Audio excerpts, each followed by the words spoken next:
బాప్తిజం ద్వారా ఆయనతో సంబంధం ఏర్పరచుకొని నిన్ను నువ్వు తగ్గించుకొని ఈ పిలుపులో జీవించాలి. అది దేవుడు కోరుకుంటున్నాడు. అలాంటి దేవుని విలువైన పరిశుద్ధమైన పిలుపు అందుకున్న నువ్వు దేవునికి ఆ పిలుపుకి తగినట్లు జీవించినప్పుడు దేవుడు నిన్ను ఉన్నతంగా ఇచ్చిస్తాడు.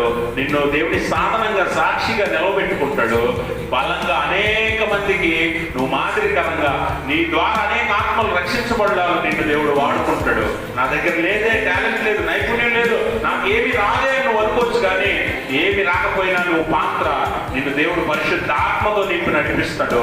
అప్పుడు నువ్వు దేవుడికి మహిమకరంగా వాడబడతావు. అనేక మందికి ఆశీర్వాదకరంగా, దేవుడికి మహిమకరంగా నీ జీవితం ఉంటుంది. అట్టి జీవితాల్లో మనకు, మన కుటుంబాలకి, మన సంఘమంతటికి దేవుడు తన పరిశుద్ధ ఆత్మ ద్వారా దయచేయను గాక. ఆమేన్.